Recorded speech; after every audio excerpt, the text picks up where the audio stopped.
Mas hoje a gente está vendo aí milhares e milhares de palestinos, né, que moram ali na faixa de Gaza, Sim. estão morrendo de fome, de inanição. Se eu não me engano, já morreram cerca de 70 mil palestinos que moram na faixa de Gaza. De 70 mil palestinos, se eu não me engano, cerca de 15 a 20 mil eram integrantes do Hamas. Sim. Mas assim, boa parte dos que morreram são mulheres e crianças, né? Uhum. Pra mim é uma tragédia, né? É uma tragédia. Fala pessoal, sejam muito bem-vindos a mais um episódio do Mind Hunter Podcast. Hoje nós vamos discutir a história desse conflito entre Israel e Palestina. Tô aqui com meu amigo professor Joatan, seja muito bem-vindo. Obrigado, meu caro. O Joatan, ele é professor de história, mas além de professor de história, ele tem licenciatura em sociologia e filosofia, não é verdade? É isso mesmo. Isso aí vai ser muito importante porque ele vai ter esses conhecimentos multidisciplinares para que a gente possa entender esse conflito. É isso aí, Rui. Desde já eu quero te agradecer por essa oportunidade, por esse espaço que está abrindo para esse tema que é extremamente importante, né? E que tem também uma grande complexidade. E eu espero que a gente possa assim, tirar a dúvida em vários aspectos em relação a esse conflito. Apesar de ser um assunto extremamente complicado, vou procurar ser bem esclarecedor em relação ao conflito entre Israel e Palestina. Perfeito, cara. Cara, eu queria que você começasse a explicar esse conflito realmente bem do início, porque é algo quase milenar, né? É isso. Essa luta entre Israel e Palestina. Então eu queria que você voltasse realmente aos primórdios desse conflito para começar a explicar pra gente como é que começou essa história. Perfeito. Esse é um conflito, como você já falou, que é muito antigo. É um conflito que se intensificou, sobretudo depois de uma conferência que foi feita, se não me engano, em Basileia, em 1897, encabeçada pelo líder do sionismo, né? Uhum. Theodor Herzl. E através desse encontro, né, de líderes sionistas encabeçado pelo maior deles, que foi o Theodor Herzl, esse conflito se intensificou, né, em 1897. Se a gente for voltar na história, é o que a gente precisa fazer, e aí na minha leitura, esse é um imbróglio, né, que já é bastante antigo, e minha leitura é um imbróglio milenar. O problema começa com a segunda diáspora do povo judeu, né? A primeira diáspora ocorre em 587 a.C., né? Com a invasão da Babilônia ao reino de Judá, né? É importante que eu fale, inclusive, o que significa diáspora, né? Diáspora é saída, né? É basicamente a expulsão do povo judeu de seu lar, né, de sua terra. E a primeira diáspora, como eu falei, ocorreu em 587. É importante que a gente fale, inclusive, que por volta do século X, século XI, a gente tem Israel unificado, e a gente tem a figura de 3 grandes reis, né, que foi Saul, que foi o primeiro rei ali de Israel unificado, do reino unificado. Aí a gente tem a figura de Davi e, por fim, a gente tem a figura de Salomão, né, que governou Israel por volta do século X e IX a.C. Com a morte de Salomão, o reino se divide, né? Então a gente tem o reino do norte e o reino do sul.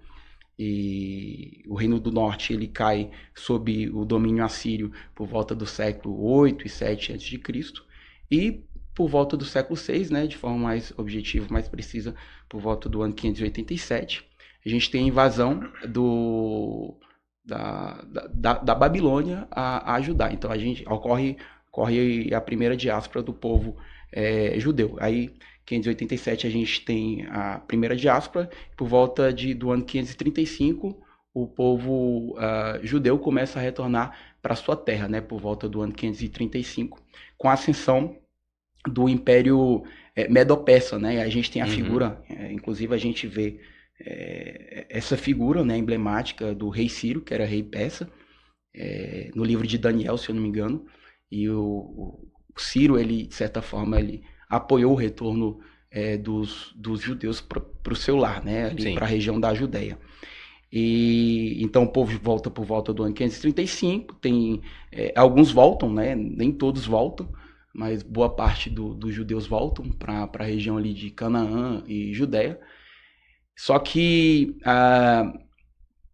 por volta do século I antes de Cristo, né, a gente tem a ascensão de um outro grande império, que é o Império Romano, né? Então ali o Império Romano ele invade, né, a região da Judéia e toma de conta da região da Judéia. E aí quando Jesus nasce, né, que é uma figura emblemática, né, a figura de Jesus Cristo, quando Jesus nasce, o reino a região da Judéia, né, a província da Judéia, estava sob domínio dos romanos, né? E durante o controle do Império Romano sobre a região da Judéia, a Judéia teve vários conflitos com os judeus, né, de forma mais expressiva, teve vários conflitos com os romanos, e várias revoltas, né? A gente tem 2 grandes revoltas, isso já na era cristã, por volta do século do ano 70 depois de Cristo, da era cristã. A gente tem uma grande revolta, e nesse contexto a gente tem a destruição do segundo templo, né? O primeiro templo ele é destruído na primeira diáspora, com a invasão dos babilônicos. Aí a gente tem a destruição do primeiro templo, que foi inclusive construído por Salomão, e no ano 70 da era cristã a gente tem a destruição do segundo templo, né? E depois dessa revolta a gente tem uma segunda grande revolta, que foi a revolta encabeçada por um líder judeu chamado Bar Kokhba, e essa revolta durou do ano 132 até 135. Depois de Cristo. Depois de Cristo, isso da era cristã. No contexto dessa revolta, o imperador de Roma, que na época era o imperador Adriano, ele sufoca essa revolta, né? Essa revolta é sufocada no ano 135. E ali, os judeus que residiam na província da Judéia, eles são expulsos, né? Eles são desterrados por conta dessa revolta. E existe um fato que para mim é muito interessante, né? Quando o imperador Adriano ele expulsa os judeus da província da Judéia, ele muda o nome da província da Judéia, né? A Judéia deixa de ter esse nome Judéia e passa a chamar Aelia Capitolina, né? É mesmo? Sim, nunca ouvi falar desse nome. Pois é. Não, desculpa, Aelia Capitolina não. É Síria Palestina. Ele muda o nome da região da Judéia para Síria Palestina. O imperador romano muda o nome da região. Isso, da região, no ano 135. Ele muda a província, o nome da província da Judéia para Síria Palestina, e muda também o nome de Jerusalém. Jerusalém é uma cidade extremamente importante para as 3 grandes religiões monoteístas, né, até hoje, né, que é o judaísmo, o cristianismo e o islamismo. É uma cidade assim que é muito disputada até hoje. Sim. E aí o imperador Adriano também muda o nome dessa cidade, né? Jerusalém deixa de ter esse nome e passa a ser Aelia Capitolina, né? Aelia em homenagem à família dele, né, do imperador Adriano, e Capitolina em homenagem aos 3 principais deuses do panteão romano, né? E existe algo interessante nessa mudança do nome da província da Judéia, Rui, porque o Adriano ele muda o nome, né, de Judéia para Síria Palestina. Alguns historiadores dizem com o objetivo ele muda o nome com o objetivo de afrontar os judeus, né? Porque a Palestina, na verdade, tem relação com os filisteus, né? E para quem sabe, para quem conhece a Bíblia, sobretudo o Antigo Testamento, os judeus eles sempre tiveram um conflito, né, com os filisteus, né? Isso está registrado em várias passagens do Antigo Testamento. Então, quando ele muda o nome da Judéia para Síria, Palestina, o Síria Palestine, né? Ele, de certa forma, ele seria uma afronta ao povo judeu, né? E te perguntar, quando ele expulsa os judeus dessa área que eles viviam, quem ficou lá? Ou entrou algum outro povo, ou ficou despovoada essa área? Sim, quando ele expulsa os judeus, né, a etnia judaica do local, assim, não tem como dizer qual etnia ficou ali no local, né? Uhum. Na verdade, ali tinha antes da ascensão do Império Romano, os gregos, né, tiveram uma forte influência ali sobre aquele território, né? Então a gente pode dizer que depois da saída e da expulsão do povo judeu daquela região, né, da província da Judéia, a gente pode dizer que ficou ali moradores ali da Península Arábica, né, vários grupos, né, ali. Vale ressaltar que não na necessariamente um povo específico mudou para lá, mas virou uma terra sem lei. Sim, assim, com várias etnias, vários povos, né? Na época vale ressaltar que a gente não tinha o islamismo, né? Não tinha essa religião ainda. E a gente pode dizer que ficou uma diversidade de povos naquela religião, né? Naquela região. Gregos, etnias ali provindas da Península Arábica, enfim, uma diversidade de povos. E aí, inclusive, a gente até pode dizer que naquela região ficou boa parte do povo samaritano, né? Sim. Porque os samaritanos, eles... judeus misturados com outros povos, né? Porque, como eu já falei, quando o reino se divide, a gente tem o Israel, né? Que seria o reino do norte, e Judá, né? E, de certa forma, quando... o reino do norte é levado cativo, né, invadido pelos assírios. Os assírios tinham uma política de povoamento e de colonização. Eles levaram boa parte dos israelitas que moravam no reino do norte, na época, lá por volta do ano 720. E, contrapartida, ele pega povos, né, que moravam em outras terras, e os assírios mandaram esses outros povos para morarem no Reino do Norte, né? Então a gente teve uma mescla ali de povos e de culturas, e por isso que nos dias de Cristo, né, de Jesus, tinha uma rixa muito grande entre judeus, né, que mantiveram a sua doutrina, a sua cultura, né? Eles tinham uma rixa muito grande com os samaritanos, porque os samaritanos não eram judeus puro sangue, né? Eram judeus misturados, né? Então, a primeira vez que Israel foi expulso do seu território, entrou um outro povo que ficou lá, que eram os samaritanos, correto? A gente pode dizer que quando, nessa revolta de Bar Kokhba, lá por volta do ano 135, quando os judeus eles são desterrados, são expulsos da sua terra, da província da Judéia, ficaram bastante samaritanos ali, né? Sim, porque eles não foram expulsos. Por exemplo, na primeira vez que Israel foi expulso da sua terra, no ano 720? Sim. Ah, não. Israel ou Judá? Judá. 587. Foi expulso. Aí ficaram os samaritanos, que foram israelitas que se misturaram com os outros povos, correto? Quando Israel voltou para sua terra, nessa primeira diáspora, que aí teve esse conflito entre o povo que ficou lá e Israel que voltou para sua terra, certo? Assim, para ficar bem claro, o Israel é dividido, né, por volta do ano 920. Sim, não era o que a gente imagina hoje em dia ainda como Israel, uma nação só. Assim, era uma nação, era um reino unificado, né? Sim. Inclusive, esse reino era maior do que o território israelense hoje, tá?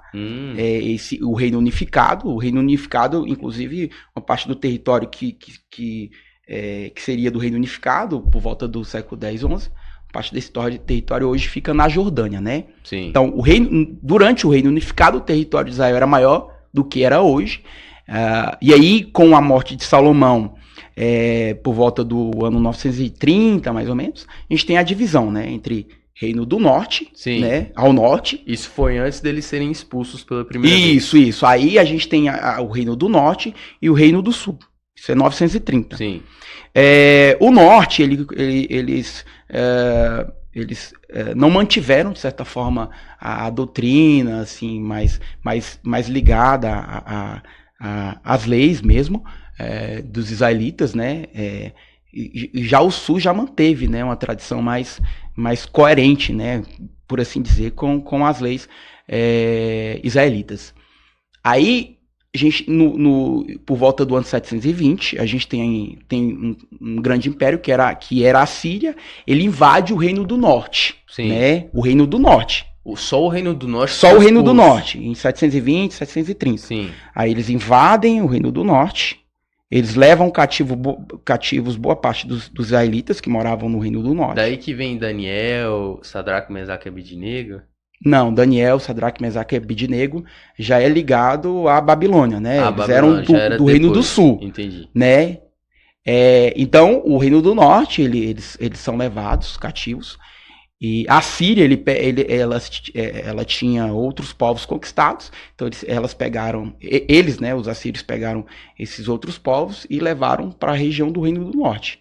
E ali teve uma mistura muito grande entre israelitas, sim, e povos de outras nações, né? Uhum. Que deram, de certa forma, origem aos samaritanos. Sim. Né? Isso antes da queda de Judá diante do poderio babilônico.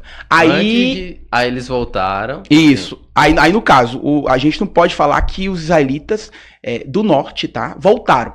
Sim. Eram samaritanos e tal, assim. Já é uma outra coisa. Já é outra coisa. Agora, Judá, com a queda do Reino do Norte em 720, durou bastante tempo para que o Reino do Sul, né, que era Judá, caísse sob o domínio dos babilônicos. Sim. Isso aconteceu em 587. A gente tem a figura aí emblemática de Daniel e os seus amigos que sim, faziam parte da corte, né? E aí, como eu falei, quando os judeus, né, que moravam na província de Judá, eles são expulsos daquela região em 135, haviam ali samaritanos também, que não eram reconhecidos como judeus, entende? Por isso que na época de Jesus eles tinham muito conflito entre judeus e samaritanos, né? Porque o samaritano, ele não manteve puras as suas tradições, porque sim, eles se misturaram, né? Casaram com outras culturas, com outras pessoas de diferentes culturas. Os judeus não, mantiveram a sua tradição, casavam-se entre eles, entende? Então, provavelmente, quando os judeus eles são expulsos da sua terra depois da revolta de Bar Kokhba, ali provavelmente ficou muitos samaritanos, né? Da etnia dos samaritanos. Entendi. Porque o paralelo que eu fiz foi o seguinte: eu imaginei que da primeira vez que Israel foi expulso, os samaritanos ficaram na região e esse conflito se gerou muito por causa também que eles se estabeleceram ali, e quando Israel voltou e quando? Depois da Babilônia, né? Quando eles voltaram. E gerou esse conflito entre o povo que saiu e o povo que ficou. Mas aí isso se repetiu depois na história, novamente. Ah, sim. Mas aí você não tá errado. Porque realmente, quando o povo de Judá é levado cativo, eles voltam para a Babilônia, eles voltam 70 anos depois. Então, quando eles começam a retornar, eles realmente têm um grande conflito com os samaritanos que moravam naquela região, né? Que foi o que aconteceu depois, né? Que eles foram sair da sua terra. Sim. Quando quiseram voltar, teve esse conflito novamente com os povos que já ficaram lá, se estabeleceram lá. Sim, que já habitavam naquela região, né? E te fazer uma pergunta. Por quanto tempo, mais ou menos, Israel ficou por fora nessa primeira diáspora da sua terra? A primeira diáspora que eu falei, como eu já falei, foi no ano 587. Sim. Né? Então, eles são levados cativos no ano 587 antes de Cristo e ficam ali na Babilônia mais ou menos 70 anos, né? 70 anos. Então, eles começam a retornar ali por volta de 535, né? Com sim, a ascensão do Império Medo-Persa, né? E a gente tem a figura emblemática de Ciro. Porque dessa segunda vez foi muito mais tempo, né? Que eles ficaram fora da... Aí a gente tem a segunda diáspora, sim, né? Que se deu em 135. Aí o povo judeu foi expulso, aí eles foram ali para a Europa, boa parte foi para a Europa, boa parte também ficou ali morando na Península Ibérica, morou bastante tempo, por exemplo, no Egito, né? Sim. Ali no norte da África, no sul da Europa, no Oriente Médio, né? Onde hoje é o Iraque, a Arábia Saudita, né? Não se tinha, né? Sim. Obviamente, esses países, né? Interessante que, mesmo longe da sua terra, e, tipo assim, por mais de 1000 anos, né, que eles ficaram afastados da sua terra original, eles conseguiram manter uma identidade de Sim, povo. sim. É algo assim que eu particularmente admiro, né? O povo judeu, eles mesmo distante de sua terra, Sim. eles têm uma identidade muito forte, né? Tanto é que quando eles passam a habitar em uma região, eles formam uma comunidade muito forte, né? Uhum. Entre eles, justamente Se para casam não entre perder si, né? isso, né? E geralmente onde eles chegam, e a gente vê isso na história, né? Quando eles chegavam em uma região, eles construíam uma sinagoga, né? Construíam escola, com o objetivo de manter viva a sua tradição religiosa. E um aspecto que eu particularmente admiro muito o povo judeu é a sua ênfase nos estudos, né? Sim. Porque como a religião é extremamente importante, e aí na religião a gente tem a figura da Torá, né? Então é preciso que o menino judeu, desde pequeno, aprenda a ler, seja, eles são ensinados a ler, para depois ler a Torá e etc. Então a gente tem uma relação muito grande, dentro do judaísmo, se tem uma relação muito grande entre religião e estudo, Estudos, né? E é algo assim que eu admiro bastante o povo judeu, e foi isso que fez bastante diferença, né, para os judeus durante a Idade Média, né? Eles se destacaram, né? Eles sempre se destacaram bastante, né? Uhum. Durante a história. Você sabia que 1 em cada 5 dos ganhadores do Prêmio Nobel é judeu? Sim, pois é. Eles 20%. têm um destaque muito grande, né? Durante a Idade Média, poucas pessoas sabiam ler, né? Pouquíssimas pessoas. E por causa do estudo da Torá, eles tinham essa literatura já na sua cultura. Sim, arraigada, né? Então, durante a Idade Média, boa parte das pessoas ali na Europa, por exemplo, não sabiam ler, né? Mas os judeus sempre tiveram essa cultura. Isso. Então, porque eles é um povo destacado? Porque desde o início eles dão muita ênfase à questão da leitura, dos estudos, né? Então, assim, os judeus eles são expulsos da Judéia. Pela segunda vez agora, pela segunda vez, isso. Foi a segunda diáspora. Eles são expulsos e eles passam a morar na Europa, no norte da África, no Oriente Médio, né? Boa parte deles continuam morando no Oriente Médio. E eles ficam longe de sua terra natal, né? Por cerca de 1.800 anos, né? Caramba, cara. 1.800 anos. A primeira vez foi só 70 anos. Isso, a primeira vez foi 70 anos. Agora 1.800. Mas a segunda vez durou bastante tempo, né? Uhum. E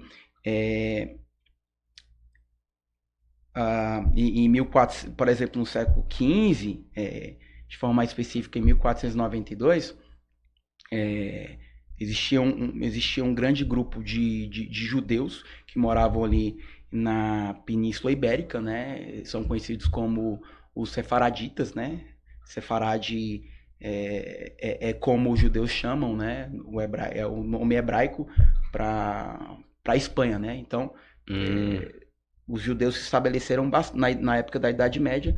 Um grupo de judeus se estabeleceu ali na Península Ibérica e era um povo muito destacado naquela região.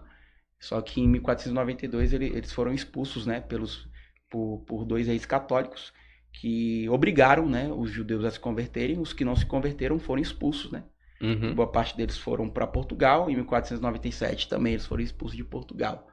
Né? E é interessante que dentro da etnia judaica existem alguns grupos, né, que são os askenazes, que habitavam ali a região norte da Europa. Aí a gente tem os sefaraditas também, que habitavam ali a região da Península Ibérica. E aí a gente tem terceiro grupo que seriam os Mizraíns, né? Sim. Você sabia que eu fiz um teste de DNA e deu que 13% eu sou judeu askenazi. Askenazi, né? Pois é algo extremamente interessante. Assim, muitos brasileiros eles têm uma ascendência judaica porque na época do descobrimento do Brasil, ali no ano 1500, acredita-se que muitos judeus vieram para o Brasil, né? E como eu falei, em 1492, a comunidade judaica expulsa da Espanha, né? Sim. Porque eles foram obrigados a se converterem, né? Eram conhecidos como marranos, ou judeus novos. Aqueles que não se converteram, eles foram expulsos da Espanha, em 1492. E aí, boa parte desses judeus espanhóis, eles foram para Portugal. Né? Só que em 1497... coincide com a descoberta do... aí mas o que acontece? Em 1497, também o rei de Portugal expulsa os judeus. Também. É mesmo? Expulsa os judeus. Rapaz, mas o que tem com judeus que todo mundo fica tentando expulsar eles? É algo que, assim, inexplicável. É inexplicável, mas, assim, acredito que um dos motivos da perseguição ao povo judeu, inclusive durante toda a história desse povo, né? Inclusive depois com Hitler, né? Sim, com Hitler. Logo no início desse povo, né? Que no caso não eram judeus, eram israelitas, né? Sim. Eles foram escravizados ali no Egito, né? Então a gente tem toda aquela questão lá que eles saem do Egito, cabeçado por Moisés. Aí depois a gente tem a perseguição ao povo judeu por parte dos assírios, por parte dos babilônicos. Aí durante o Império Medo-Persa a gente tem lá a figura de Steque, que foi emblemática para a libertação, né, e para o livramento, né, de uma perseguição brutal ali no Império Medo-Persa, né, Império Persa. Esse povo sempre foi muito perseguido. Eu acredito que se dê por conta do destaque, né, em onde quer que eles passem, né, eles são um povo extremamente destacado, com uma cultura muito rica. Então, assim, eles são um povo muito destacado. Aqui no Brasil, por exemplo, a gente tem cerca de 100 mil comunidade judaica formada por cerca de 100 mil pessoas, né? Uhum. E é pouco diante de 213 milhões de habitantes. Sim. Mas mesmo sendo pouco em número aqui no Brasil, 100 mil judeus, né, que moram aqui no Brasil, judeus brasileiros, eles têm uma influência muito grande, né? A gente tem a comunidade israelita e a comunidade judaica no Brasil, mesmo sendo pouco em número, eles têm muita força, né? Uhum. E no mundo, hoje, acredita-se que tenha cerca de 15 milhões e meio de judeus. É muito pouco diante da população mundial, que é cerca de 8 bilhões, e mesmo assim eles têm uma centralidade muito grande, né? E aí, como você tinha falado, que você tem um percentual do seu sangue askenazi, né? Uhum. Então, assim, por volta do século XV, como eu falei, final do século XV, o povo judeu português, eles são expulsos de Portugal, porque a gente tem um período, inclusive, da história que Pernambuco fica sob a gestão dos holandeses, né? Uhum. E quando a Holanda invade de forma específica ali o estado, a região de Pernambuco, eles ficam ali, acho que de 1624 a 1624 a 1652, mais ou menos, né? São cerca de 25, 30 anos. E a Holanda, eles tinham... eles davam liberdade religiosa para as pessoas, né? Então a comunidade judaica na Holanda era muito forte, né? E aí muitos judeus holandeses vieram para o Brasil, né? Na época do Brasil holandês. Inclusive, se eu não me engano, a primeira sinagoga, fundada em 1636, é a sinagoga de Recife, né? Kahal Zur Israel. Se eu não me engano, é a primeira sinagoga das Américas, né?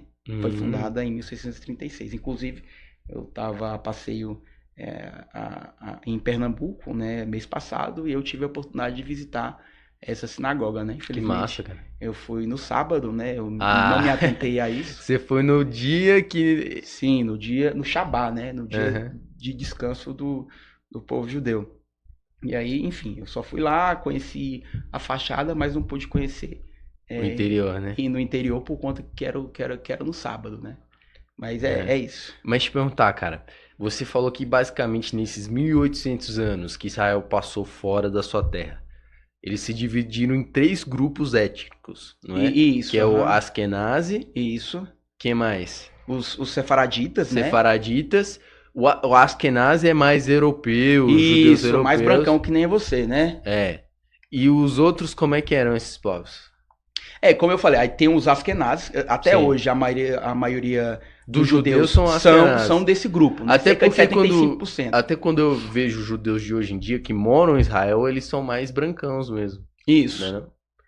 Porque a maioria do povo judeu hoje, eles fazem parte desse grupo, né? Dos Sim. Askenazes. Se não me engano, cerca de 75% a 80%. A gente tem um segundo grupo, que são os sefaraditas, né? Que habitavam a região da Península Ibérica, que foram expulsos de lá no final do século XV, né? E a gente tem um terceiro grupo, que são os Mizraíns, né? Que são judeus que continuaram morando ali no Oriente Médio, né? Uhum. E aí tem esses três principais Esses três grupos, né? Uhum, Beleza, eu acho do que judaísmo. a gente já tem um panorama legal Panorama, de como é que tá o povo judeu nesse período que eles estão fora da sua terra. uhum. Eu queria saber, antes da gente poder entrar nesse momento que Israel volta para sua terra, como é que ficou a terra de que Israel saiu nesse período que eles estavam fora? Pois quando os judeus são expulsos na segunda diáspora, no ano 135, quem estava sob a gestão daquele território, né, eram os romanos, né? Ficou por boa parte do tempo Os romanos comandando ali. né, aquela região do Levante, né? Depois dos romanos, a gente tem a ascensão de um grande império, tá? Que foi o Império Turco-Otomano. Uhum. Então, a gente tem o Império Turco-Otomano, ele assume aquela região por volta do século XIV, né? Nesse inteirinho, a gente tem aí o período das Cruzadas, né? Que foi, assim, uma guerra entre muçulmanos e cristãos. E aí a região ali da Palestina, ela tem uma centralidade muito grande. Na verdade, essa região sempre foi muito importante, né? Porque é um encontro, né, entre a África e a Ásia, né? Ali é um encontro, né? E se você for Então, estudar a além história, de a uma antiguidade importância histórica e religiosa, ele tem uma importância geográfica pela estar localizado. Sim. A região ali onde fica Israel e Palestina, né? Ele é um encontro entre a África, né, e a Ásia, né, conhecida como Oriente Médio. E se você for estudar a história antiga, praticamente todos os povos da antiguidade, né, Uhum. passaram por ali, né. A gente tem o Egito, né, que foi um grande império, que por algum tempo controlou aquela região. A gente tem a Babilônia, que foi um grande império que também controlou aquela região. A gente tem a Síria, que também foi um grande império, que também controlou aquela região. A gente tem o Império Medo-Persa, né, que também controlou aquela região. Uhum. A gente tem o Império Romano, que por muito tempo controlou aquela região. E a gente tem aí o Império Islâmico, né? A gente pode até, de certa forma, falar do Império Islâmico, tá? O islamismo surgiu ali por volta do século VI. Depois de Cristo. Isso, né? Depois de Cristo. E sempre quis ter uma influência e dominar aquela região também, né? Foi por conta disso que surgiu as cruzadas no século IX, X e XI da era cristã, né? Para tentar recapturar recapturar ali a região da Palestina, e a cidade de Jerusalém tem uma centralidade muito grande, né? Nesses conflitos, né? Nas cruzadas. Como eu falei, era uma guerra entre cristãos e muçulmanos, né? Então, assim, a gente chega no século XIV, melhor, no século XV, ali por volta de 1456, ou 1453, o Império Bizantino, ele cai, né? Sob o domínio do Império Otomano. E aí o Império Otomano começa a controlar aquela região, né? Uhum. Onde hoje é Israel e Palestina. O Império Otomano fica sob a gestão daquele território até 1917. Desculpa, até 1918. Tá? Então a gente tem aí por cerca de 500 anos, tá? Eles controlaram. Controlando aquela região. O Império Otomano tinha como religião principal o islamismo, né? E nesse período aí, na região de Israel e Palestina, na região da Palestina, moravam, né? Já moravam judeus, né? E palestinos, né? Árabes, né? Então, já moravam naquela durante o região. Império Otomano, Sim. eles já conviviam na mesma região, já. tanto os israelitas como árabes, né? Como árabes. Tinha, obviamente, que a maioria eram árabes, né? Ali naquela região, mas a gente tinha uma presença de judeus, né? Judeus mizraíns, já naquela época, né? Então a presença de judeus naquela região sempre foi algo real, né? Durante a Idade Média. Eles nunca saíram completamente de lá. Completamente não. E aí já moravam ali, se eu não me engano, em 1917 e 18, que é quando se encerra a Primeira Guerra Mundial, existia cerca de acho que 75 mil judeus, 80 mil judeus morando naquela região, né? Algo importante a dizer que nem sempre a relação entre judeus e árabes foi conflituosa, tá? Que é um caso aí, por exemplo, naquela região ali da Palestina, moravam judeus, né? Haviam comunidades judaicas, obviamente em menor número, e que conviviam, assim, de certa forma, não tranquilamente, né? Assim, mas assim, viviam nada de certa fora forma... do extraordinário. Isso, mas viviam ali... Em pé de guerra, como é hoje. Isso, em pé de guerra, já moravam ali. E durante a época em que os mouros dominaram a Península Ibérica, ali por volta do século 8, 9, 10, 11, 12, né, a gente tem um domínio de árabes, né, de muçulmanos, ali na Península Ibérica, né, sobretudo na Espanha. E na época em que os muçulmanos, né, os mouros, dominaram a região da Península Ibérica, havia uma comunidade judaica muito forte naquela região, né? E que viviam, assim, tranquilamente, né? Naquela região, que era dominada pelos muçulmanos, né? E é engraçado que a vida dos judeus sefarditas ficou difícil quando, depois de um tempo, os católicos retomam a Península Ibérica, né, a Espanha, e aí durante esse tempo, né, durante a gestão já dos católicos ali na Península Ibérica, em 1492, é que os judeus são expulsos.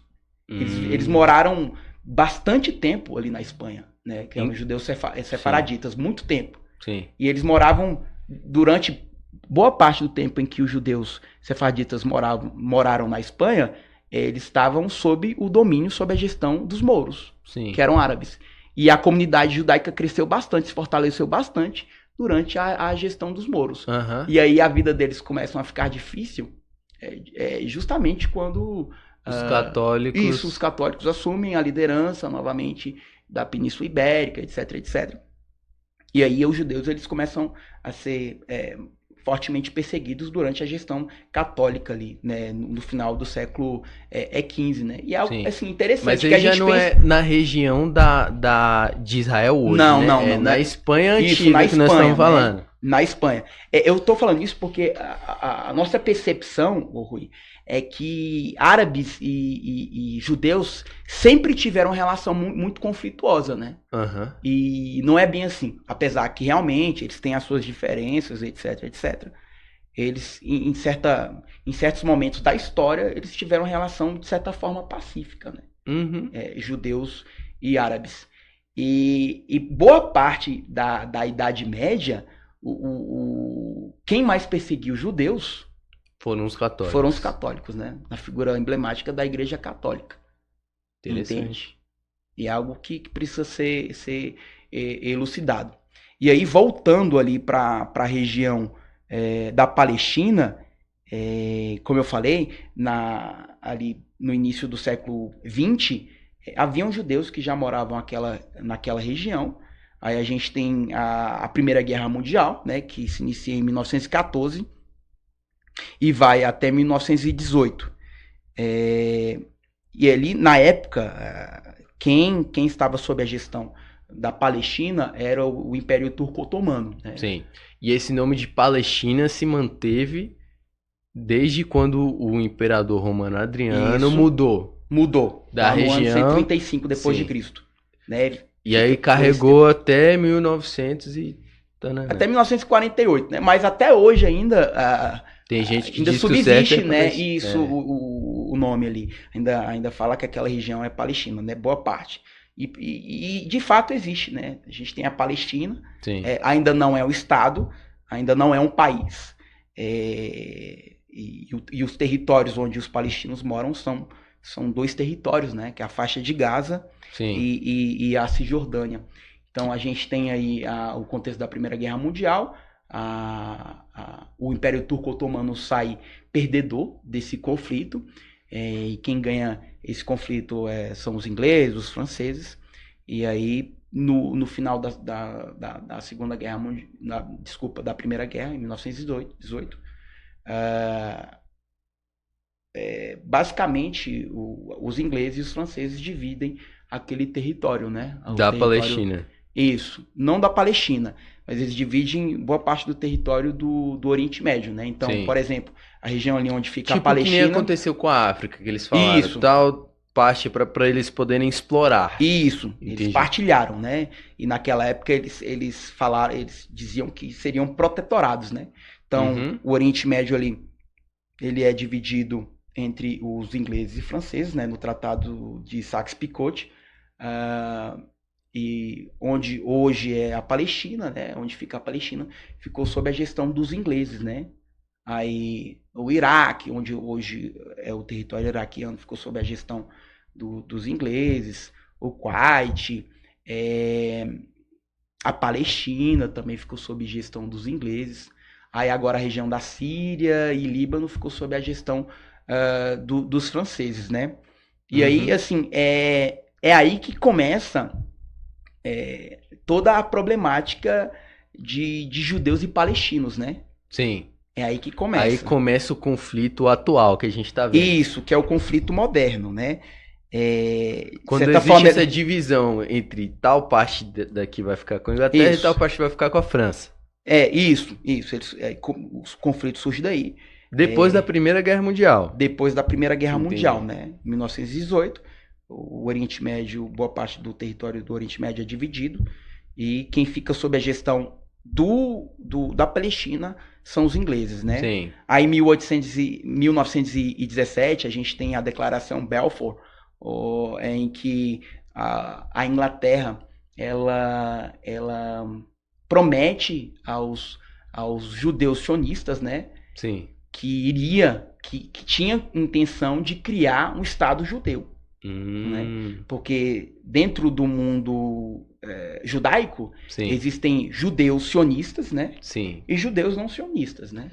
Isso é interessante, cara. Eu queria que você me explicasse melhor isso. Porque é o seguinte, pelo menos na minha cabeça, o que eu imaginava é que esse movimento sionista começou depois da Segunda Guerra Mundial, que teve o genocídio lá dos judeus. Mas já é uma parada mais antiga, dessa vontade dos judeus quererem voltar para a terra deles. Isso. Como é que é esse movimento sionista? Como é que surgiu? Sim, o movimento sionista ele tem uma figura emblemática, né? Que é a figura de Theodor Hess, né? Se eu não me engano, era um judeu austríaco e que foi assim que encabeçou esse grupo de judeus, né? Que tinha como objetivo principal o seu retorno para a Palestina, né? E naquela terra ali, eles tinham como objetivo formar um Estado Nacional Judeu. Sim. Então, assim, na minha percepção, os judeus sionistas, eles fazem parte de um movimento nacionalista, né? Nacionalista judeu. Eles tinham como intenção de ter um lar judeu, né? Pelo fato de em qualquer lugar onde eles passaram, eles eram perseguidos, né? E de fato, infelizmente, isso sempre ocorreu, né? Essa perseguição aos judeus, né? No caso, o antissemitismo, né? O antissemitismo é ódio ao povo judeu. Ali na Rússia, a gente teve vários pogroms que eram perseguições aos judeus. Como eu falei, no final do século XV, os judeus foram expulsos da Espanha, de Portugal. Na Idade Média, eles foram brutalmente perseguidos ali pela Igreja Católica. E tem até um caso emblemático, né, que ocorreu durante a Idade Média, de forma mais específica, no apogeu no ápice da peste bubônica, né, da peste negra, que se deu, o ápice ali da peste negra se deu ali por volta do ano 1347 até 1352. E aí, alguns historiadores dizem que cerca de 50% da população europeia foi dizimada. Sim. Né? 50%, alguns historiadores dizem que até 70% dos europeus foram dizimados por conta da peste negra. Então foi uma doença, né, devastadora. E algo interessante ocorre no contexto da peste negra ali, que a comunidade judaica, as comunidades judaicas espalhadas pela Europa, elas não foram tão prejudicadas, né, pela peste negra, né? E aí os cristãos, na época, eles começaram a ver com outros olhos, né, com olhares tanto quanto preconceituosos em relação aos judeus, porque os cristãos morriam bastante, Sim. né? E os judeus não morriam tanto, né? Tanto quanto os cristãos. E aí, os cristãos, já a vida dos judeus, das comunidades judaicas, já não eram fáceis, e ficou mais difícil pelo fato de que os cristãos acreditavam que os responsáveis pela peste negra eram os judeus. Porque os cristãos estavam morrendo, e os judeus nem tanto, né? Haviam poucas mortes dentro da comunidade judaica na época. E por que isso aconteceu, né? Porque lá na época, né, os cristãos não tinham hábitos de higiene quase nenhum, né? As cidades eram muito sujas, não tinham, obviamente, tratamento de esgoto, eles banhavam muito pouco, então, assim, os ratos se proliferavam, né, nas cidades da Europa, e o responsável pela doença, né, pela peste bubônica ou peste negra, é a pulga do rato, né? Então, assim, como os cristãos não tinham hábitos de higiene, as cidades da época eram muito sujas, né? Os ratos se proliferavam. E tem outra questão também, né? Alguns historiadores dizem que os cristãos não viam com bons olhos a figura do gato, né? É mesmo? Porque na Idade Média os gatos eram ligados à magia negra, à bruxaria, etc. Entende? Então, assim, os gatos não eram bem vistos, né? Durante a Idade Média para os cristãos, né? Eles não eram bem vistos, né? Eles não eram bem aceitos. E, então os ratos, eles faziam uma festa, né? Entende? Já os judeus, né? Se você ler a Bíblia, ali, o Pentateuco, o livro de Levítico, você vai perceber que os judeus, eles têm hábitos alimentares e hábitos de higiene muito rígidos, né? Sim. Então, assim, nas comunidades judaicas, eles tinham hábitos de higiene, o que dificultava a proliferação do rato. E eles também não tinham problema com gato, né? Eles não tinham problema. Então, enquanto nas cidades, né, que tinha maioria cristã, ali nas cidades da Europa, milhares e milhares de pessoas morreram e morriam, as comunidades judaicas, que eram afastadas, etc., não morriam, porque eles tinham hábito de higiene e hábitos alimentares que não faziam com que os ratos proliferavam. Né? Então, muitos morreram, né? Na época, cristãos morreram, e poucos judeus morreram na época. E aí, isso desencadeou, por exemplo, uma perseguição muito grande durante o ápice, o apogeu da peste negra, né? Uma perseguição muito grande de cristãos aos judeus, né? Então, assim, a vida dos judeus nunca foi fácil, né? Nunca foi fácil. E aí, a gente tem a figura aí do Theodor Hess, que era o líder principal aí do movimento sionista, até hoje ele é reconhecido como o líder principal, e aí, inclusive, a gente tem até um encontro, né? Um congresso, né? sionista que ocorreu em 1897. E nesse congresso sionista, o ponto principal era a criação de um Estado judeu para os judeus, né? Sim, beleza. Aí esse aí é o período basicamente ali perto da Primeira Guerra Mundial. Isso Certo? mesmo, né? Porque Aí eles criaram esse negócio, mas ainda não concretizaram esse plano. não, era Como é que apenas um veio plano, né? acontecer, hein? Aí, como eu já falei, a gente tem a Primeira Guerra Mundial. Com o fim da Primeira Guerra, antes do fim da Primeira Guerra Mundial, a gente tem a Declaração Balfour, né? Que ocorreu em 1917, que foi a declaração dos ingleses, né? Com o objetivo, eles prometeram à comunidade judaica, né? Sobretudo a comunidade judaica ali da Inglaterra, Sim. que eles tinham como objetivo a criação de um Estado, né? Um Estado judeu. Sim, e já época, tinha essa promessa. Tinha, foi a primeira promessa assim mais forte, né, mais contundente. E na época a potência mundial não era os Estados Unidos, né? Os Estados Unidos eram a potência em ascensão, né? era a Inglaterra. Então essa promessa por parte dos ingleses aos judeus, assim, foi assim, extremamente positiva para os judeus, né? E aí acaba-se e finda-se a Primeira Guerra Mundial. Quem sai vencedor, uma potência vencedora desse conflito, né? Foi a Inglaterra. Então foi algo extremamente positivo para a comunidade judaica, né? Sobretudo para o movimento sionista. E aí, depois do fim da Primeira Guerra Mundial, começa assim então a ter uma migração muito grande, né, de judeus, sobretudo judeus europeus, askenazitas, askenazes e sefaraditas. Existe um grande movimento, né, de retorno para a Palestina, né? Que se deu aí na década de 20 e intensificou mais ainda com a ascensão de Hitler ao poder na Alemanha em 1932. Sim. Né? Porque a gente sabe que, né, só a gente olhar na história, que Hitler era antissemita, e representou, e para mim até hoje representa a face mais obscura do antissemitismo. E o que Hitler obviamente fez não foi apenas um mal, né, aos judeus, mas foi um mal para a humanidade, né?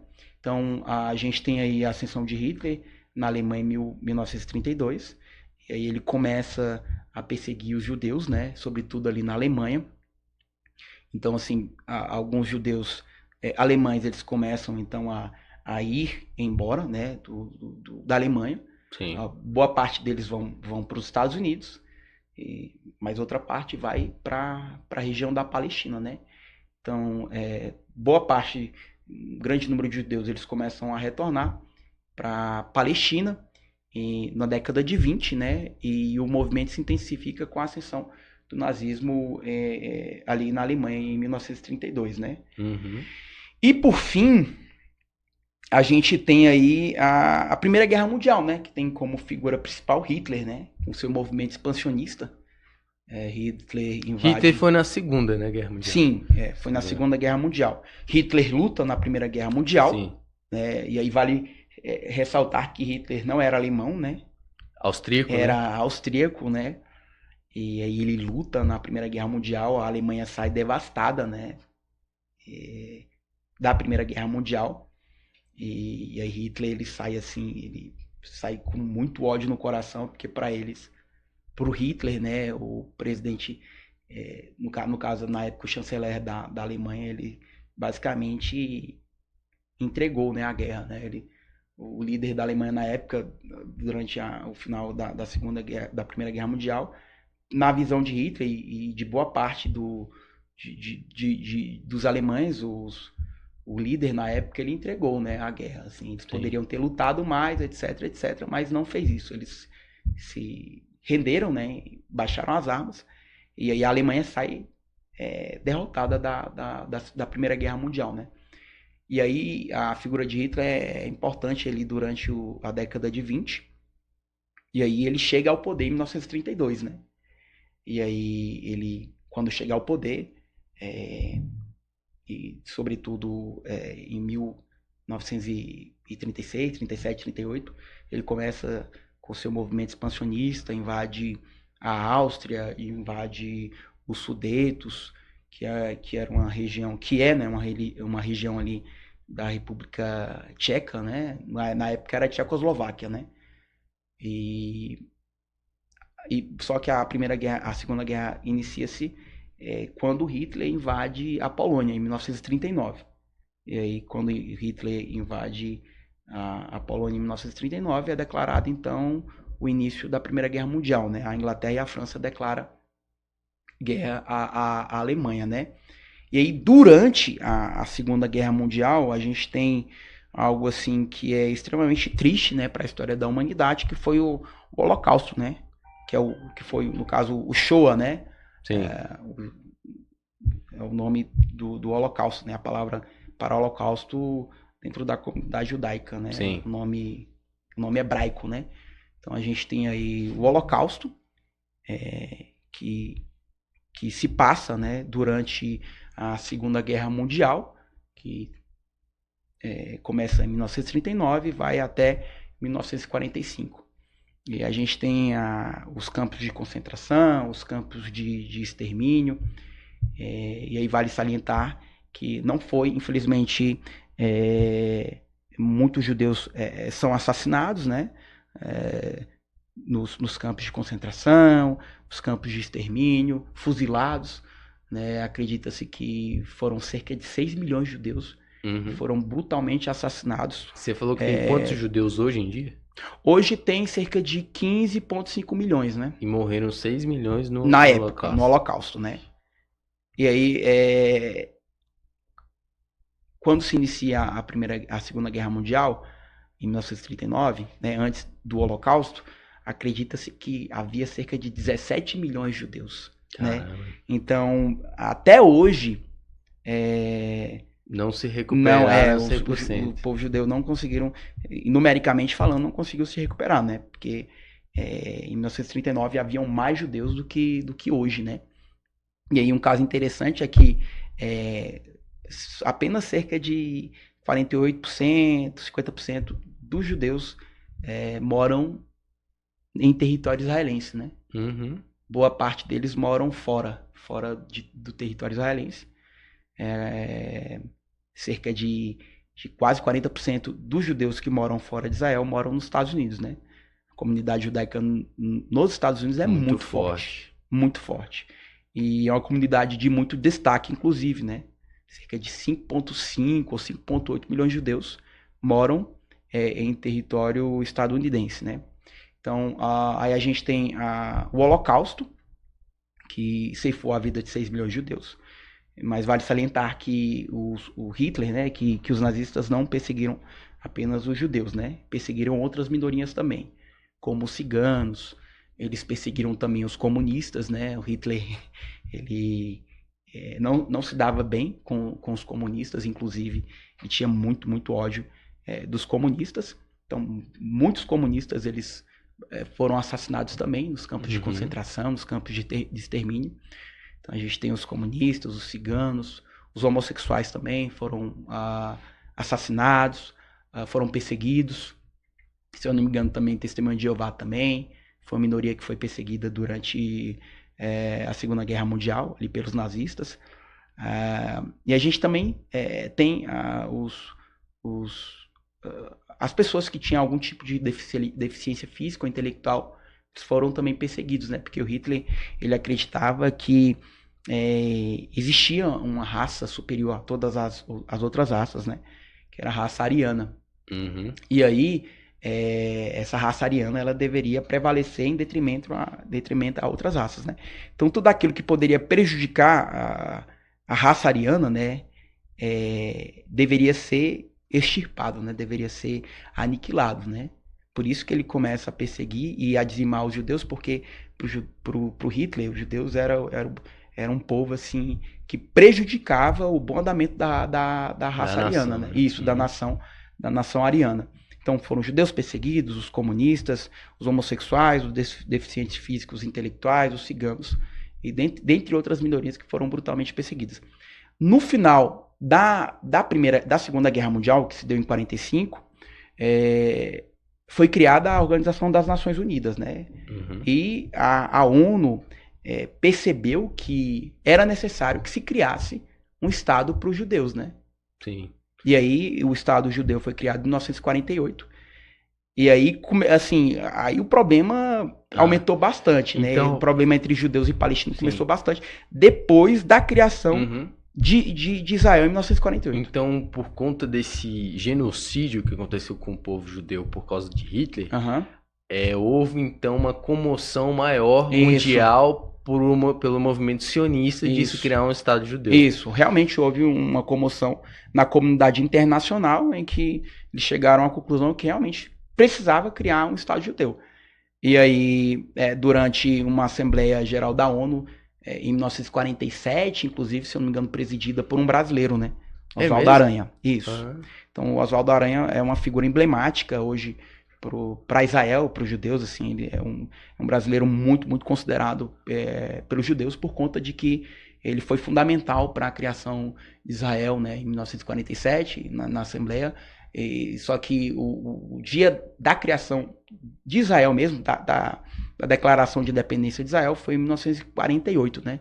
Se não me engano, em 14 de maio. que foi criado o Estado Isso. de Israel. Estado de Israel. Tá. E logo no dia seguinte em que foi declarada a independência de Israel, alguns países do Oriente Médio, né, alguns países árabes declararam guerra, né, Sim. a Israel, e ele saiu vencedor dessa primeira guerra, né. Então, assim, o problema mesmo começou de fato, assim, na criação de Israel em 1948. Quando se cria ali Israel em 1948, a comunidade palestina, árabe palestina, era de cerca de 1,4 milhões. Uhum. E a comunidade judaica era de cerca de 750 mil, né? Então, sim, metade isso. daqui. Uhum. E aí, quando se cria o Estado de Israel em 1948, para os palestinos e para os árabes foi uma grande catástrofe, né? E eles dizem que essa catástrofe seria, no caso, a Nakba, né? Nakba, que traduzindo tragédia ou catástrofe, né? Sim. Em que milhões de palestinos eles tiveram que abandonar as suas casas, as suas residências, porque boa parte deles moravam no território israelense, né? Que foi criado em 48. Sim, pela ONU. Isso, pela ONU. Então, na Palestina, a Palestina tinha uma população de cerca de 1,4 milhões de palestinos, e a metade desses palestinos tiveram que abandonar suas casas. Uhum. Entende? Aí, boa parte deles foram para a Cisjordânia, tiveram que ir para a Cisjordânia, e a outra parte foi para Gaza, né? Que é um território muito pequeno, né? Sim. Gaza, na verdade, é um enclave, né? Que fica ali entre Israel e o Egito e o mar Mediterrâneo, né? E aí a problemática ela se acentua nesse por deslocamento. Conta... Isso, nesse deslocamento. E aí, desde então, esse povo palestino que saiu, eles estão querendo voltar, reivindicar o direito dessa terra. Isso, assim, o que acontece? Quando Israel é criado em 48, nessa Assembleia Geral da ONU que se tem para criar, que se discutiu a criação do Estado judeu, não discutiu apenas a criação do Estado judeu, decidiu a criação também do Estado palestino, né? Uhum. Então, nessa Assembleia que se deu em 47, foi decidido a criação do Estado judeu e do Estado palestino. Os judeus disseram, ok, tranquilo, pra gente tá tudo bem. Só que os palestinos e o mundo árabe não ficou satisfeito. Então eles, a gente não quer isso, entende? E aí o problema vem se desenrolando desde 48. Mas mesmo assim quiseram implementar isso. Sim, aí os judeus aceitaram. Os judeus aceitaram, mas isso. A ONU e os países do mundo quiseram implementar mesmo sem o consentimento. Eles declararam, esse território, essa parte do território da Palestina vai ser para os judeus. E já era. E essa parte do território vai ser para os palestinos. E ponto final. Aí os judeus aceitaram, ok, beleza, foi lá, né?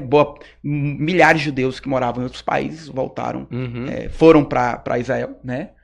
Hoje, se eu não me engano, Israel tem cerca de 9 milhões e meio de habitantes. Né? Desses 9 milhões e meio, 7,8 milhões são israelenses, judeus Sim. mesmo, são judeus, e 2,2 milhões são árabes, né? E é algo interessante, porque a gente pensa que dentro de Israel só mora, judeu, né? só tem judeus, não.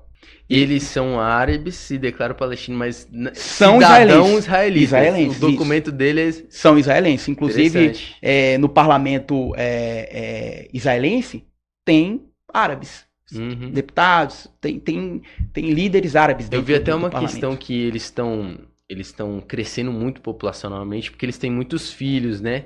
E os israelitas estão com essa preocupação que eles possam, no Sim, futuro... ultrapassar.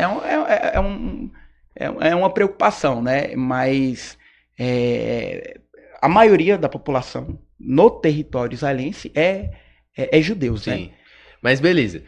A gente já chegou nesse momento aí que existe o início desse conflito, Uhum. que o povo é dividido Isso.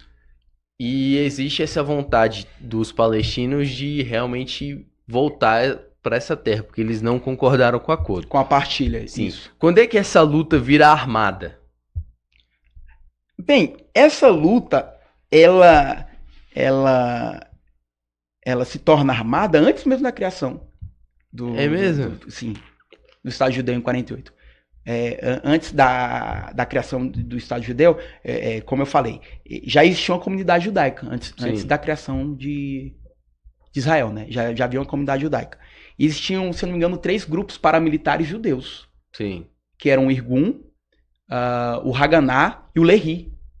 Tá? Inclusive, quando Israel é criado, em 48, esses grupos eles são aglutinados pelo Mossad, né? Se eu não me engano. Pelo Mossad, pelo exército israelense, né? Mossad, para quem não sabe, é a inteligência israelense, que na minha percepção é uma das melhores do mundo, se não a melhor do mundo, né? Sim, é tipo o FBI dos Estados Unidos. Isso mesmo. Na minha percepção, eles são melhores do que o FBI, tá? O Mossad, só para você ter uma noção do poderio do Mossad e de como o Mossad é preparado, né?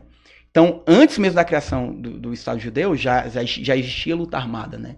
A gente teve já existia alguns conflitos e conflitos armados entre árabes e judeus antes mesmo da criação. Uhum. E aí, como eu falei, existiam 3 grupos paramilitares que já tinham adotado a luta armada. Né? A luta armada, 3 grupos judeus, né? Que era o Lehi, o Mossad não, o Lehi, o Irgun e o Haganá, tá? Uhum. E aí, com a criação de Israel em 48, alguns países árabes, eles declaram guerra a Israel e vão para a guerra mesmo, só que Israel sai vencedor dessa guerra. Um Estado recém-criado, né? Sim.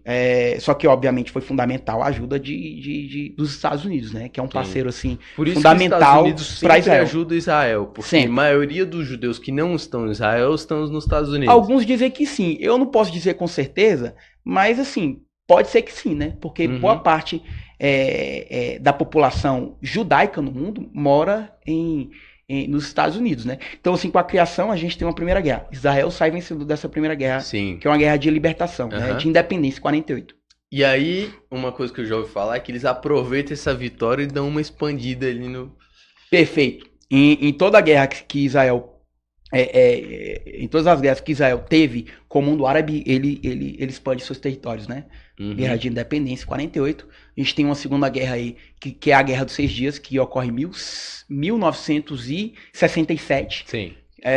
Em que Israel também sai vencedor dessa guerra. E ele conquista o deserto do Sinai, né? Toma uma parte do território egípcio, né? Ao conquistar o deserto do Sinai. Conquista as colinas de Golã, da Síria, tá? Toma, se eu não me engano, toma a faixa de Gaza, toma a Cisjordânia, que estava sob a gestão da Jordânia. Então, assim, Israel sai muito fortalecido desse conflito, que ocorre em 1967, que é a Guerra dos 6 Dias, porque realmente durou 6 dias. Aí a gente tem depois um outro conflito, que é a Guerra do Yom Kippur, em que alguns países árabes também atacam Israel de forma... Israel não estava preparado, porque o Yom Kippur é uma data importantíssima para os judeus, que é o dia do perdão, né? Inclusive é um dia que não se trabalha, é um dia que se descansa, né? Então foi no mês do Ramadã e no dia do Yom Kippur, né? Então era uma data simbólica. Sim, bem mesmo assim, e que assim, de certa forma prejudicou, né, o Estado judeu, assim. Mas mesmo assim, mesmo eles sendo atacados por alguns países do mundo árabe, eles saem vencedores dessa guerra também, a guerra do Yom Kippur, que ocorreu em 1973. E o conflito já era muito, muito grande, né, muito presente aí entre israelenses e palestinos. Aí o que acontece? O Egito percebe que, acho que não somente o Egito, mas o mundo árabe percebe que eles não vão conseguir derrotar Israel. Sim. Porque o objetivo do mundo árabe, né, de boa parte dos países árabes, era acabar com Israel, era extinguir, extirpar Israel do mapa, entende? Aí, depois do final dessa guerra de 1973, o mundo árabe percebe que eles vão ter que, de certa forma, aprender, né, a conviver com ele. E aí, o que acontece? Em 1978, é firmado um acordo entre o Egito, né, e a Israel. Sim, que foi uma virada, né? Foi algo importantíssimo. Tem o tratado Camp David, né, o nome desse tratado, o acordo de Camp David, que foi encabeçado pelo presidente na época do Egito, que era o Sadat, e o primeiro-ministro israelense, que era o Menachem Begin, né? Acho que é mais ou menos assim que se fala. E aí eles firmam um acordo de paz, que é histórico, né, para o mundo árabe.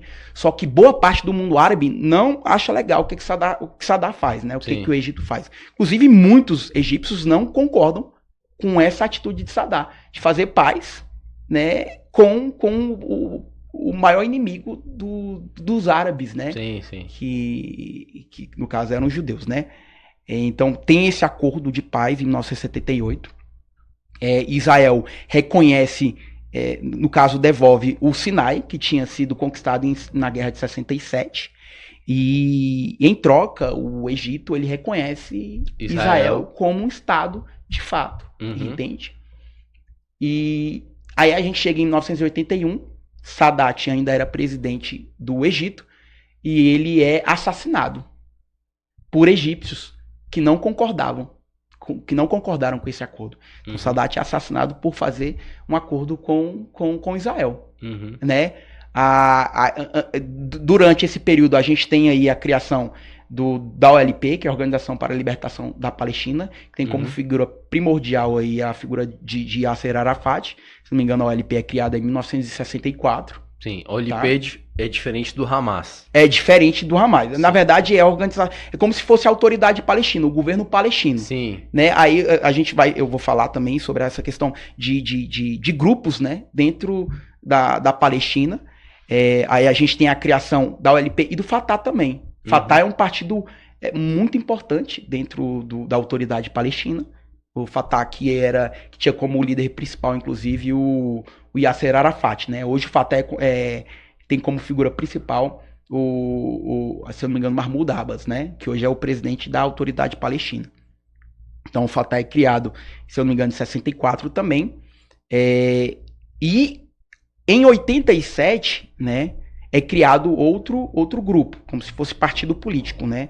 Mas é considerado hoje um grupo terrorista, e na minha percepção é de fato um grupo terrorista, que é o Hamas, né? Que é o Hamas. Aí a gente tem dois partidos aí que basicamente controlam o território palestino, né? Que é o Fatah, que já tem mais tempo que o Hamas, e o Hamas.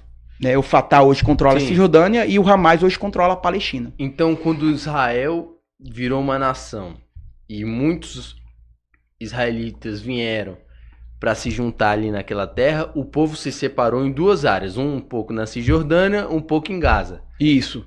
Na Cisjordânia, quem manda é o Fatah, que são menos extremistas, são menos armados. Eles eram extremistas. Eles eram que nem o Hamas. Eles também fizeram luta armada, só que eles foram pacificados em 1993. Teve um acordo entre Palestina, sim, e Israel, em 1993, que foi o Tratado de Oslo, né? Acordo de Oslo, que ocorreu na Noruega.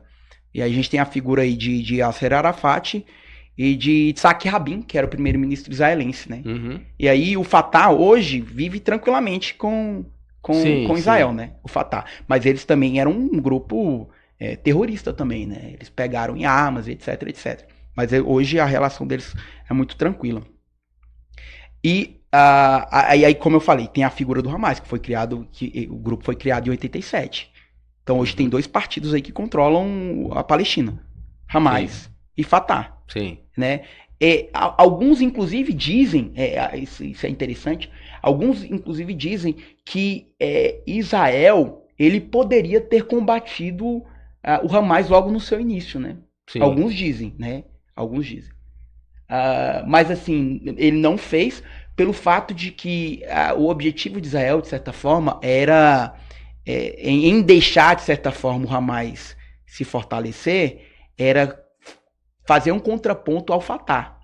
Então, assim, se você tiver 2 grupos que brigam entre eles, eles se enfraquecem, entende? Então, alguns dizem que Israel poderia, tá, ter combatido o Hamas logo no seu início, mas assim não fez, porque eles seriam um contraponto ao Fatah, que era um grupo terrorista que não se dava bem com Israel em 87, que foi o ano da criação. Sim. Entende? Aí o que acontece hoje? Hoje a gente vê a figura do Hamas, que é um grupo extremista, que quer por tudo acabar com os judeus, e quer acabar com o Estado judeu. E hoje a gente tem a figura do Fatah, né? Que é um partido político controlado por Mahmoud Abbas, que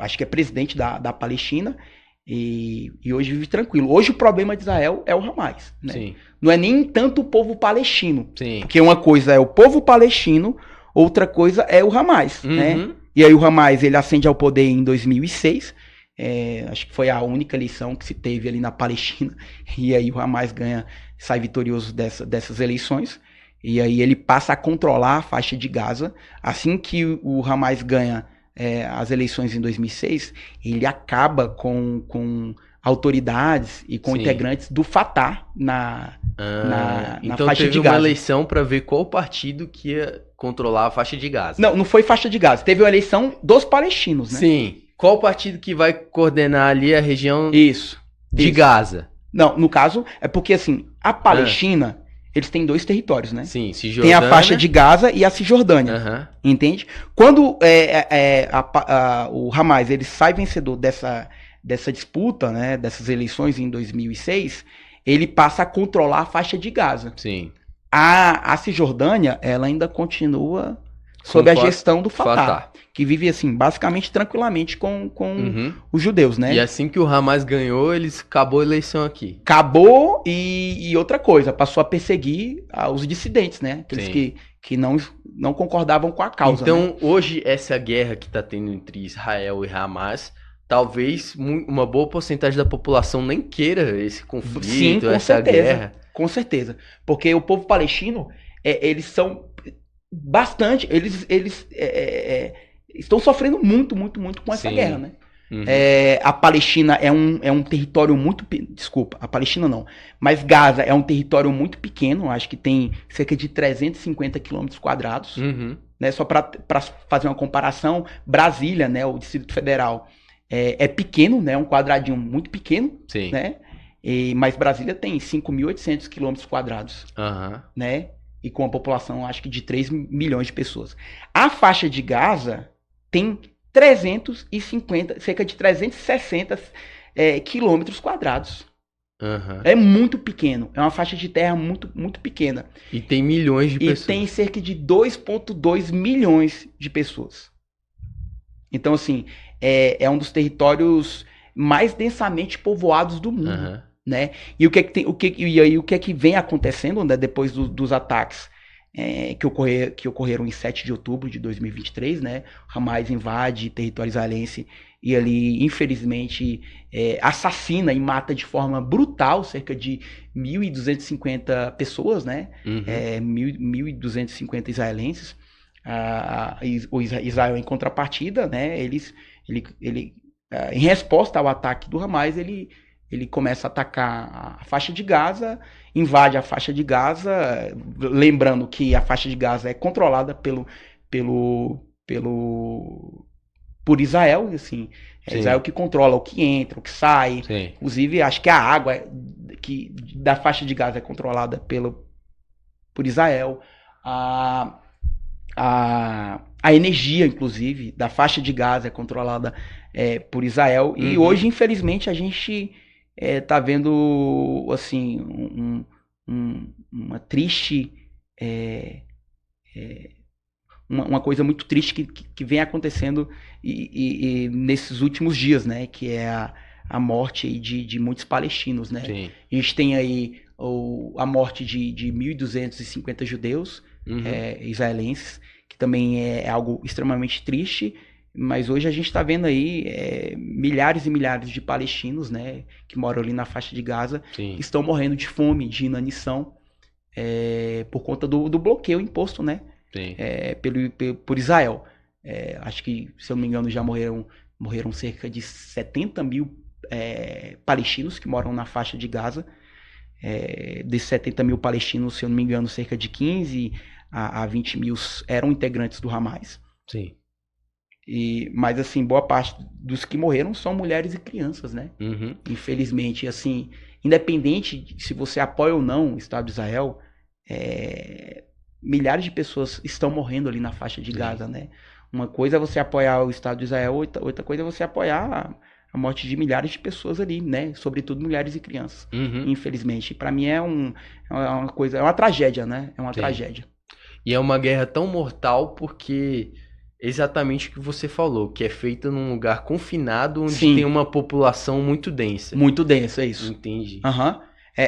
Como eu falei, Gaza é um território muito pequeno.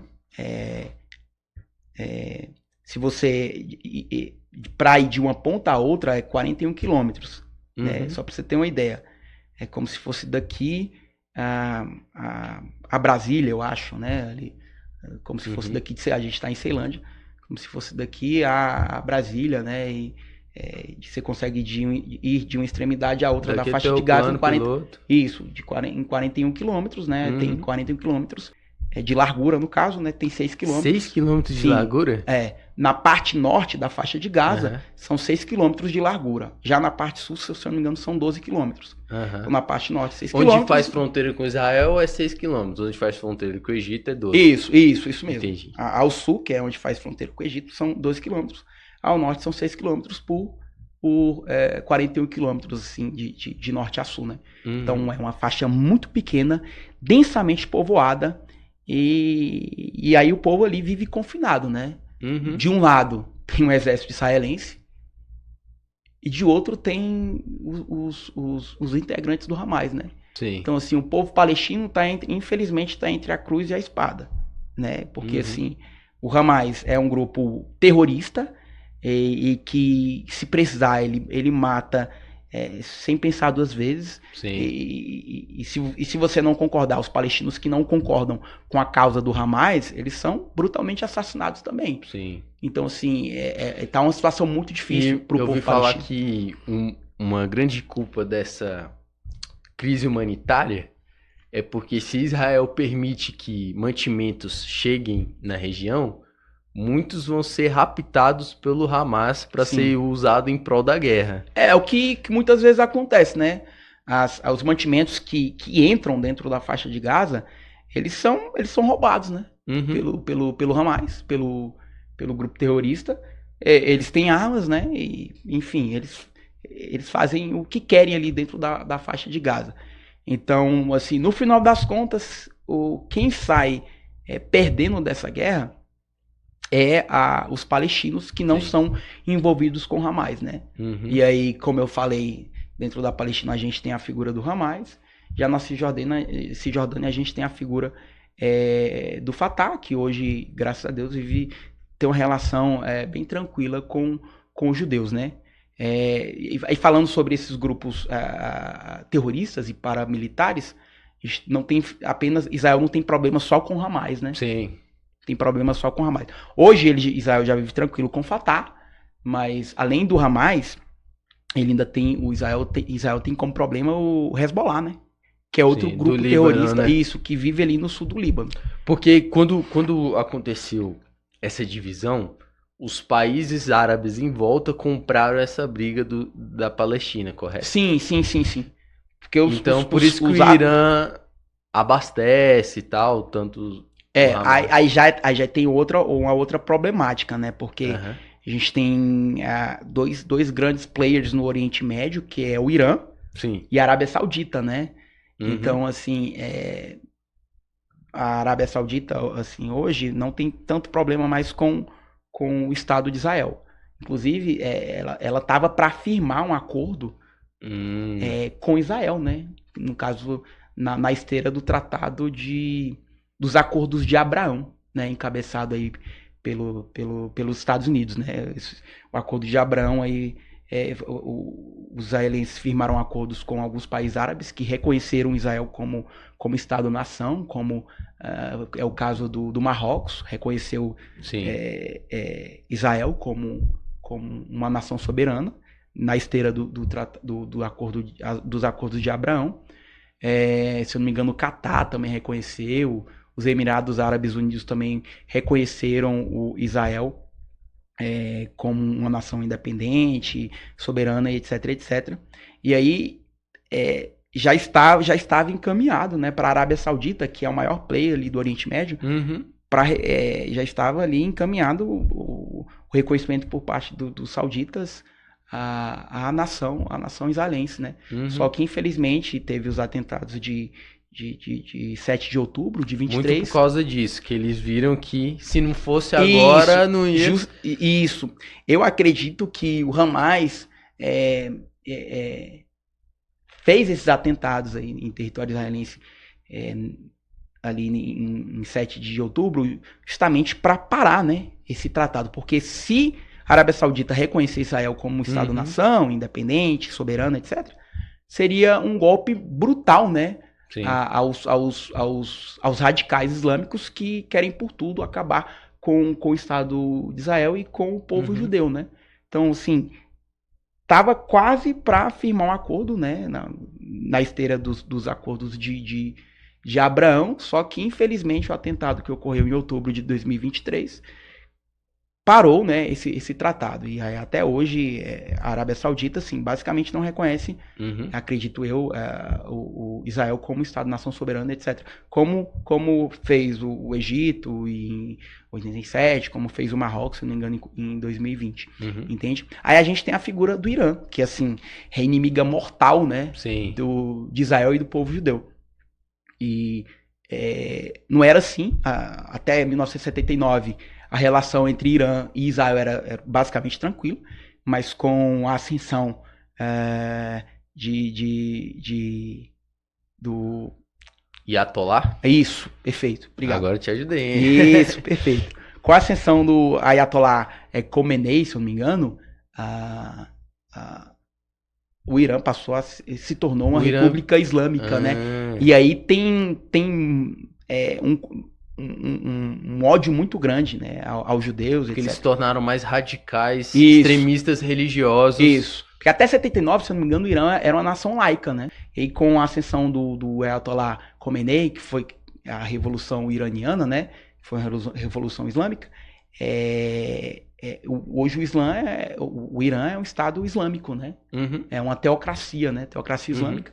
E eles também querem por tudo acabar com o Estado judeu, chipar os judeus e o Estado judeu. E aí o Irã, ele alimenta esses grupos terroristas, né? O Irã, ele subsidia e ajuda bastante o Hezbollah e o Hamas, entende? E o Irã, ele quer ganhar mais força, né, para se contrapor justamente à Arábia Saudita, né? Inclusive a gente tem uma guerra ali no Iêmen, que é uma guerra proxy, né? De um lado a gente tem a Arábia Saudita, que quer que o governo do Iêmen persista, né? E do outro lado a gente tem o Irã, que está do lado de um grupo paramilitar iemenita, que são os Houthis, né? Que são também inimigos mortais dos judeus, né? Sim. Perfeito, cara. Eu acho que ainda tinha algumas coisas que a gente podia explorar sobre isso, mas infelizmente nosso tempo acabou. Sim, sim. Mas, cara, eu pelo menos senti que agora eu tenho um panorama bem legal, assim, desse conflito e tal, das razões principalmente, né? Por que que esses povos têm tanta treta. Sim, E sim. vamos aí orar para que esse negócio se resolva, né? Sim. Como eu tinha falado no início, é um tema muito complexo, muito vasto, que a gente não consegue esgotar em uma hora e meia de conversa, né? Mas, Uhum. enfim, eu espero ter sido bastante esclarecedor e agradeço bastante, né, ao seu convite e que Deus te abençoe, né? E vamos torcer para que esse conflito acabe o mais rápido possível, né? E que o povo palestino, sobretudo os palestinos que moram ali na faixa de Gaza, possa viver de forma mais tranquila, né? Porque, infelizmente, eles estão vivendo uma situação extremamente difícil e complicada. Perfeito, meu amigo. Valeu, muito obrigado. Tamo junto. Seja sempre bem-vindo. E é isso aí, pessoal. Se você gostou desse episódio, deixa um comentário, deixa o like e compartilhe com alguém que deseja entender mais sobre isso, beleza? Te vejo no próximo episódio. Mind Hunter Podcast.